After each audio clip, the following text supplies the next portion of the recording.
And what conclusions have you drawn? Plenty. It might help us to understand him a little better. Let us now try and get our brain cells to work.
I don't see any clearer than before.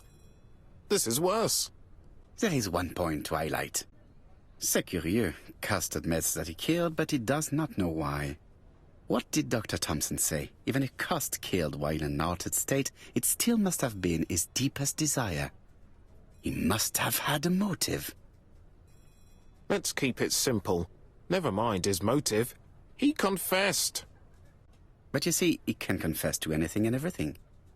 He denied the murders and then he confessed to them. He confirmed that he never typed the letters. Then, with great ease, I managed to get him say quite the opposite. Come on, he behaved like a guilty man. He lied to his landlady. Because deep down he believes himself guilty. From the papers, he noticed that he had always been at the scene of the crimes. He must think that he killed and then simply forgot what he had done. How can you be so sure? Let us look at his psychological profile. You will understand my point of view. Let us now try and get our brain cells to work.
You see?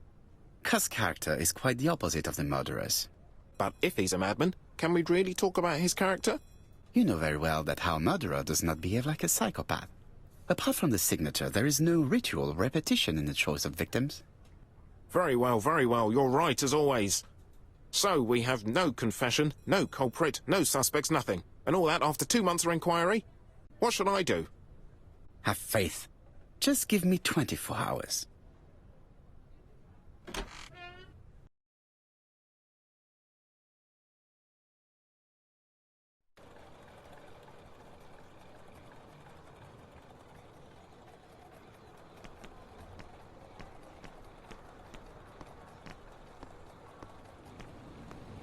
To White Haven, please.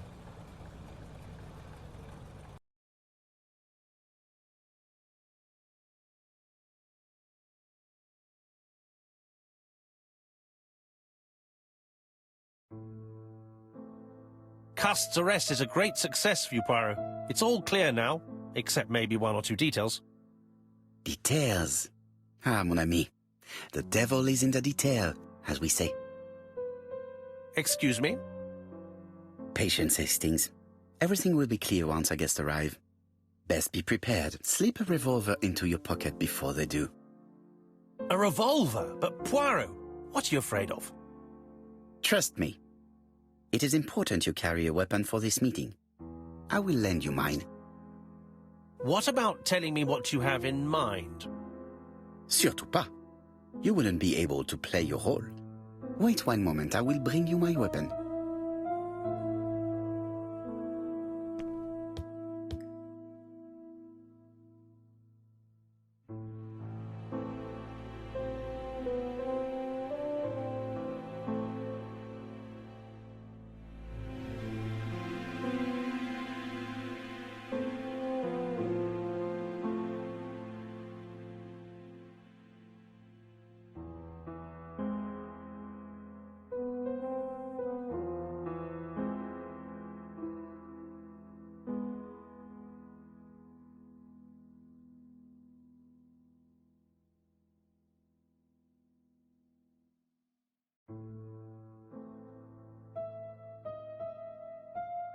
Churston Devon.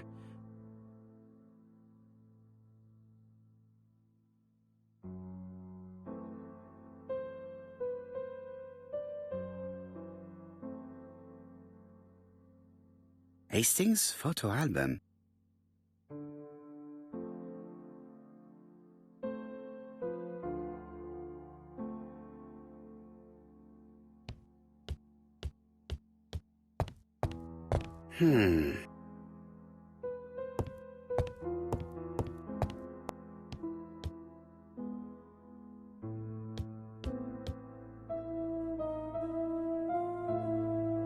Daily Flicker, September the 11th, 1935. ABC Affair, Terminus Doncaster, Japp and Poirot arrest the killer. A.B. Cust is the name of the alphabet murderer. The police have arrested him in a hotel in Doncaster. Was preparing to kill his fourth victim, Mr. Dick Dudley Dunbar, the establishment's manager. Mr. Dunbar owes his life to the miraculous intervention of Inspector Japp of Scotland Yard and Detective Hercule Poirot. The Lancet, September 11th, 1935. General Medical Journal. The alphabet murderer is not psychotic, according to Professor Thompson. In an early issue, we claimed that the alphabet murderer was not psychotic. Our assertion has just been confirmed by Professor Thompson, a Scotland Yard expert, who has spoken to the prisoner at great length. Not all obsessional killers are psychotic, he explained. It is true that Cust has a disturbed personality and memory disorders.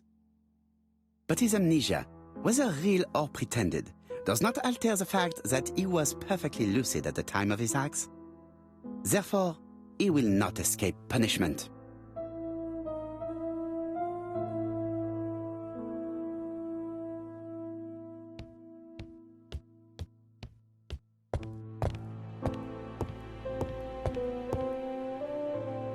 The white ammunition are blank cartridges.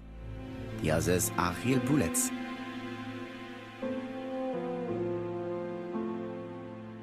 I have to choose the type of bullets to load.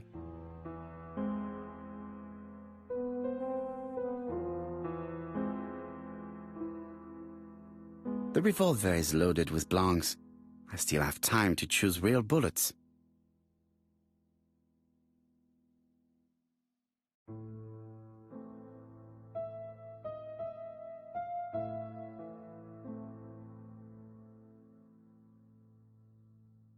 The revolver is loaded with blancs. I still have time to choose real bullets.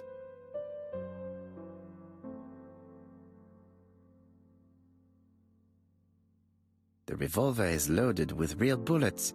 I still have time to choose blancs. The revolver is loaded with blancs.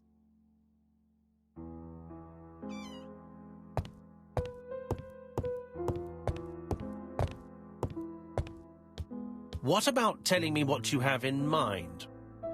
Surtout pas. You wouldn't be.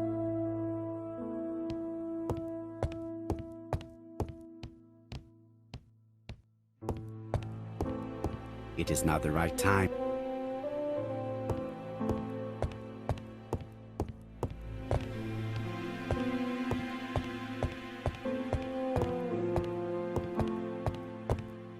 The white ammunition are blank cartridges.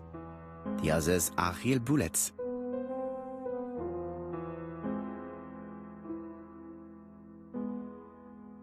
The revolver is loaded with blancs.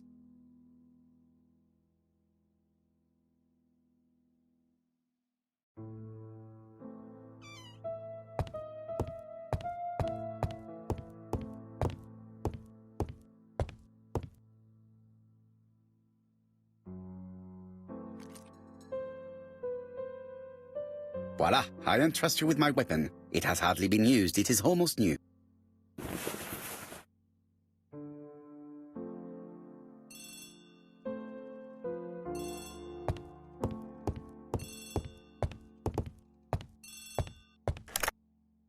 Chief Inspector, is that you? Yes. Sorry, but we haven't found anything. Have you checked the typewriter?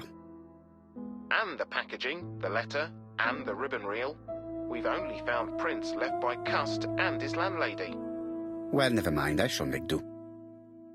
So, are you still going to hold your meeting? Of course, Chief Inspector. I can hear my guest coming up the stairs. Why have you brought us here, Mr. Poirot? Since Cust's arrest, I thought it was all done and dusted. Miss Gray formally identified him, as well as Miss Barnard. Yes, and the stockings he saw drove the same brand as the ones found at my aunt's. This is all true. However, a case is not closed if some questions remain open. And one question is, why did the murderer send me his letters? Why did he challenge me, Hercule Poirot? Perhaps he wanted to play with you, to taunt you. Xenophobia? Maybe he didn't like you because you're foreign. I may be wrong, but maybe by provoking you, he was looking for glory?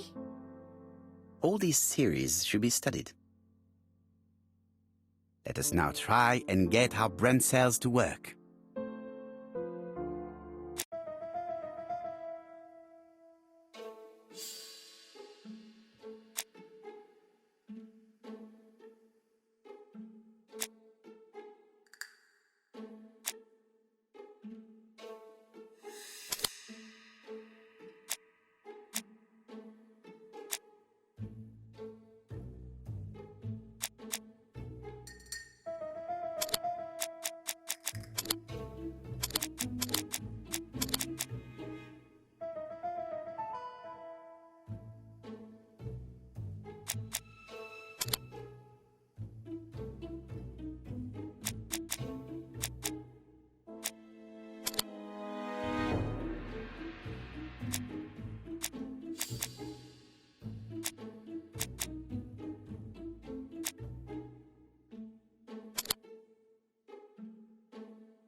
Is everything clear now?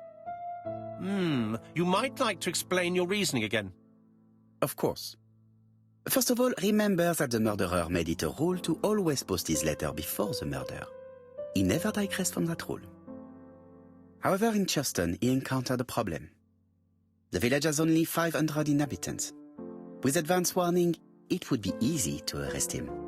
Therefore, the murderer delayed his letters deliberately with the wrong address. The plan wouldn't have worked if he'd sent it to Scotland Yard or the papers because everybody knows their addresses. The mistake would have been corrected and the letter would have been on time. That is why the murderer chose me as the recipient. Because for his plan to succeed, it was necessary for at least one of the letters to have a wrong address and get lost. It was very cunning. Absolument. It is a very subtle plan.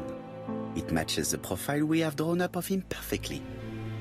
That of an intelligent, daring and calculating murderer. But that's not how you describe Cust. You are quite right, mademoiselle. Like you, I find it hard to believe that this dull character is the clever murderer we are looking for. Do madmen... I mean, if he's mad, he might have two very different sides. No doubt. But the murderer is not mad. All the specialists agree that he does not have the profile of a psychopath. But if Cust is not guilty, how do you explain his presence at the scene of the crimes? Mr. Clark, the answer to your question is in the medical records of your brother's patients. Documents which Cust most certainly did not have access to. Let us now try and get our brain cells to work.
Dr. Clark's patients' records provided a very useful list of potential victims, sorted by alphabetical order. The killer definitely used it, explaining the fact that all the victims were former patients of the doctor. It is this fact that clears Cust once and for all, because he never had access to these records. So how did he happen to be at the scene of the crimes? Either the murderer sent him there, or Cust was following him closely. Cust's highly suggestible nature leads us to the second hypothesis. The murderer was manipulating him. He systematically sent Cust to the towns where he was going to strike, so that the suspicion would land on the poor man's shoulder. That's evil. What sort of killer could have such a plan? And what would he gain from 3 completely different murders? Indeed, it seems unlikely that the same murderer committed all the crimes. What should we take from that?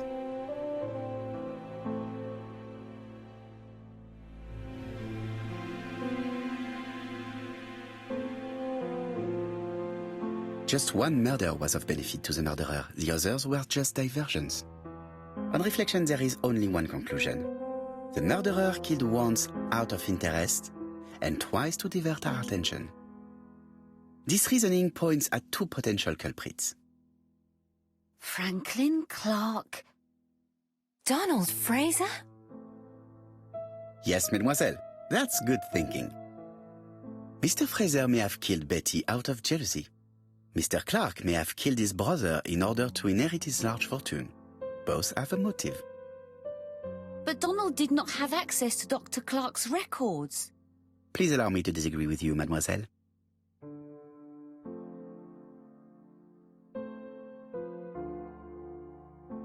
He works for Court and Brunskill, one of whose clients was Sir Carmichael. It doesn't prove that I went to Comeside. You could have done it, and you may have used the opportunity to take a look at Sir Carmichael's records. You think I'm guilty? You or Mr. Franklin Clark? That's ridiculous. Both of you have a motive. The question is, which of you has the profile that most resembles the murderer? Let us now try and get our brain cells to work.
Ladies and gentlemen, Donald may share many character traits with the murderer, but he does not have his cold indifference. He has a temper.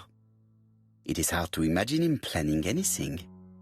Also, jealousy is his motive, and crimes of passion are rarely planned. Right, I suppose it's my turn to be subjected to the same scrutiny. Absolument, Mr. Clark. Let us now try and get our brain cells to work.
As you have all seen, there is a disturbing similarity between Mr. Clark's profile and that of the killer.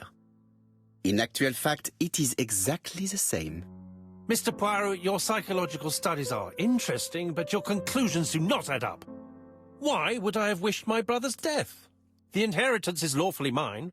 I just have to wait. No, you had to act quickly.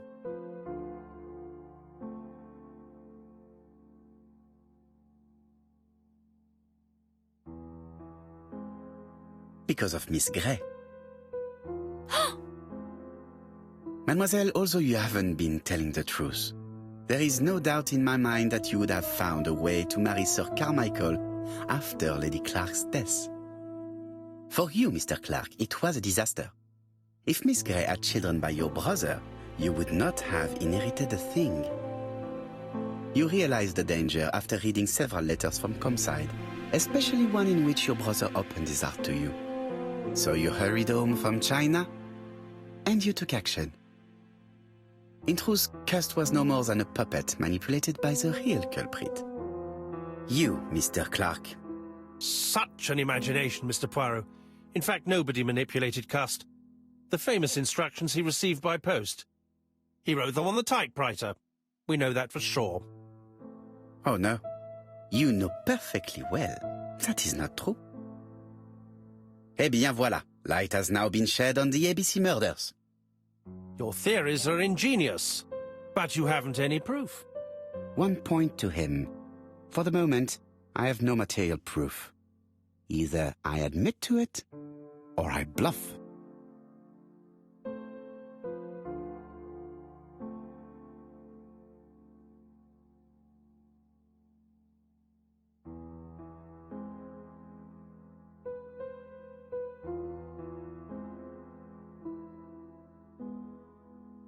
One thing proves it.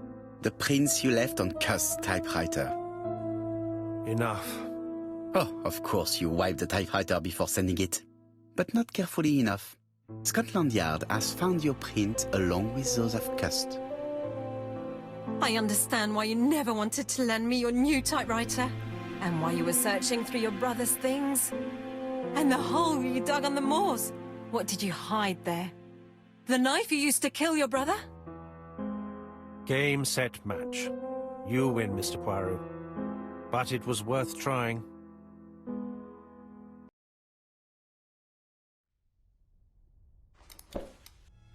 Don't come near me! I'll never let you take me, Mr. Poirot!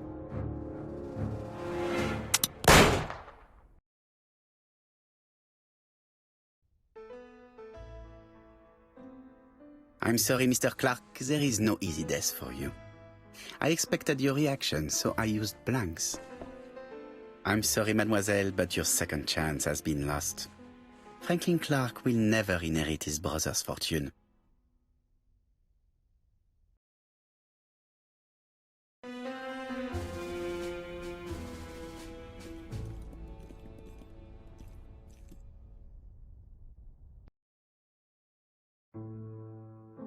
Disappointed at having missed the chance to become Lady Clark, Thora Grey left England.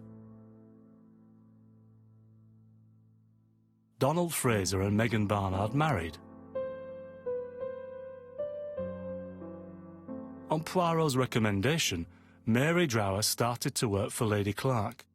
The elderly lady's condition suddenly took a turn for the better. And a few months later, to Dr. Logan's great surprise, she was back on her feet again. According to this eminent physician, it appears to be an extremely rare case of spontaneous remission. Lady Clark has enjoyed very good health ever since.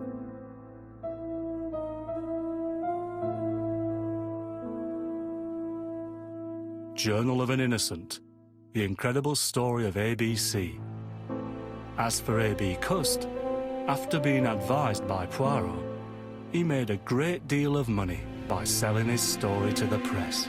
And as for me, and with business booming, the Black Swan has become the #1 tourist attraction in the whole of Yorkshire, even more popular than York Minster.